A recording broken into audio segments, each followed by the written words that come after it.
Olá, meus amigos, muito bom dia, tudo bem com vocês? Estamos juntos mais uma vez para mais um vídeo, como fazemos todos os domingos, sempre falando de um capítulo da Bíblia. Antes de começarmos, para que você não se esqueça, eu peço a você que ainda não se inscreveu no nosso canal, faça a sua inscrição, clique no sininho para receber notificações de novos vídeos. Curta esse vídeo, comente, compartilhe esse vídeo com seus amigos, com seus grupos, enfim, nos ajude a propagar a palavra de Deus para que ela possa chegar mais longe, tá bom? Estamos também no Instagram e no Facebook. No Facebook nós postamos o capítulo da Bíblia durante a semana, então quem gosta de ler vai lendo comigo, tem a oportunidade de lendo a Bíblia capítulo por semana. Também estamos com vídeos curtos, e esses vídeos curtos de 1 minuto são colocados nessas plataformas para que você logo pela manhã já tenha uma mensagem e também possa propagar aí para as pessoas que você gosta, tá bom? Vamos lá. Depois de enfrentarmos recentemente uma pandemia, muitos se atentam ao chamado fim do mundo, né? A frase fim do mundo ficou um pouco mais sendo comentada.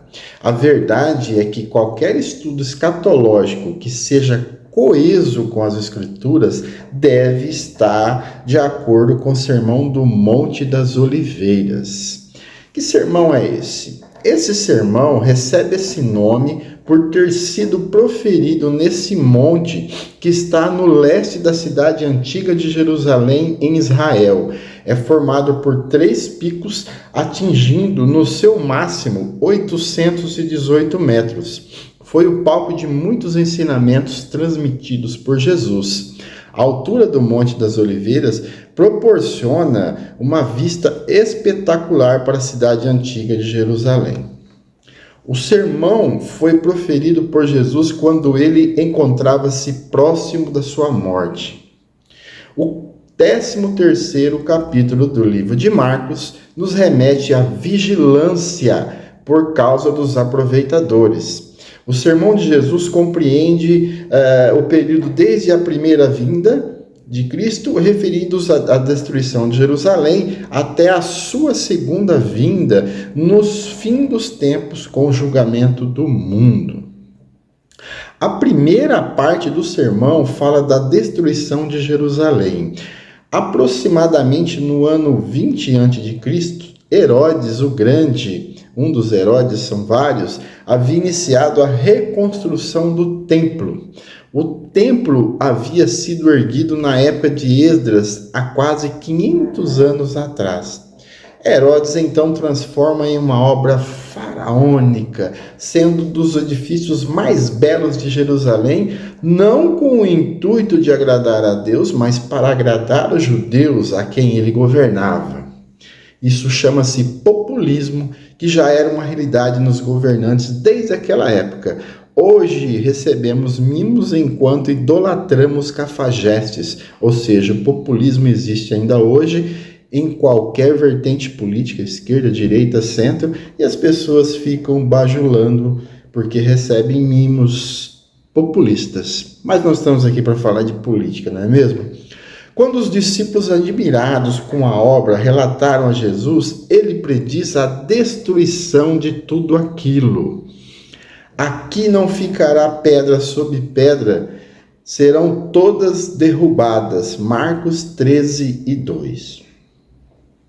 Esse evento viria a ocorrer no ano 70 depois de Cristo, durante o reinado de Tito, quando os romanos destruíram completamente esse templo e toda a cidade de Jerusalém. Voltando para aquele contexto, os discípulos queriam saber quando seria essa destruição. Jesus então descreveu um quadro profético. Ele mencionou tanto esse acontecimento imediato como a ocasião da vinda do Filho do Homem. Houve aí uma separação de acontecimentos de grandes períodos, de grandes intervalos. Isso tem gerado grandes discussões por parte dos estudiosos, porque existem várias interpretações, pelo menos umas 5 interpretações diferentes sobre esse aspecto, tá bom? A parte que previa a destruição de Jerusalém e consequentemente do templo, não era a única profecia de Jesus. Ele também nos alertava sobre os acontecimentos futuros. Princípio das dores. Nesses princípios das dores, ele fala sobre falsos profetas e falsos cristos. Esses impostores surgiram e continuam surgindo através dos tempos, sempre anunciando o fim do mundo, com mensagens sem embasamento bíblico e enganando a muitos. Também ele falou sobre guerras, terremotos, fomes e outros desastres naturais. Jesus previu muitas batalhas, algumas até usando o seu nome. Nunca mais existiu na Terra um período sequer de paz. Sempre estamos em guerra. Hoje nós temos pelo menos 2 guerras grandes acontecendo, fora as guerrilhas pelo mundo. A fome também é uma constante e grandes eventos naturais ocorrem de tempos em tempos, né? Temos as movimentações das placas tectônicas, que os cientistas falam absolutamente normal. Entretanto, nós estamos tendo grandes movimentos naturais de grandes impactos, inclusive no Brasil, que tem nos deixado até assustados, não é mesmo? Jesus também falou sobre a pregação do evangelho para todo o mundo. Em toda essa aflição, as boas novas serão anunciadas a todas as nações. Ninguém ficará sem a oportunidade de conhecer o Evangelho de Cristo. Mesmo com o fechamento de algumas nações, porque algumas são muito fechadas, ainda assim existem por aí muitos missionários que estão levando a palavra de Deus com muita força, com muita fé para o mundo inteiro. Nada poderá impedir essa profecia de Jesus Cristo. Jesus também falou sobre perseguições.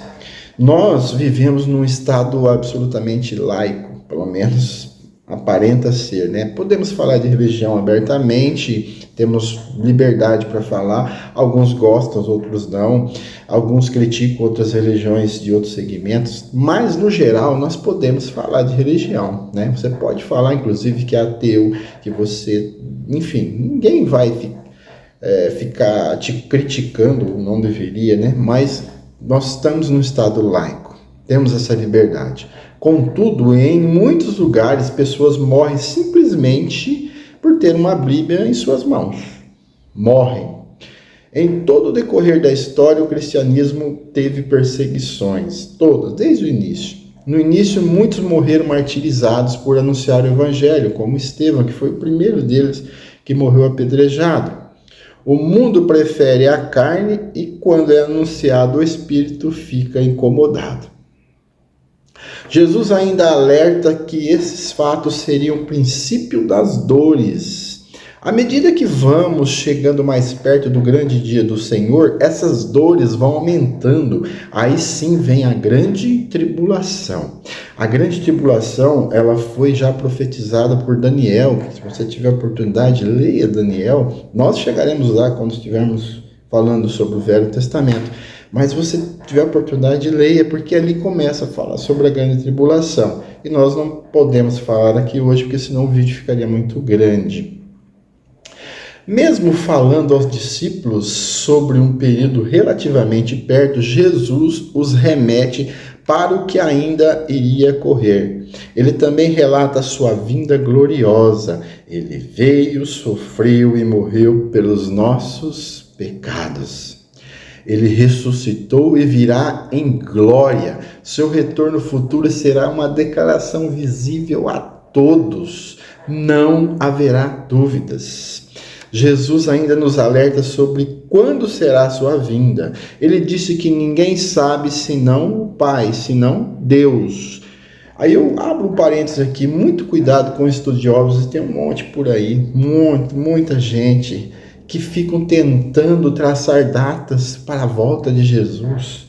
Fazem contas, estatísticas, gráficos e acontecimentos da história. Muito cuidado com isso, porque nem Jesus sabe. Aí o comedor de feijão fica tentando saber. O que nos resta, o que nos cabe, já que nós não sabemos? Nos cabe a vigilância, a fé, sem nos intimidarmos com perseguições que que vão ocorrer, que nós estejamos firmes na presença de Deus. Que Deus nos guarde e nos abençoe para conseguirmos passar por esses momentos. Um bom dia e que a paz do nosso Senhor Jesus Cristo esteja com todos.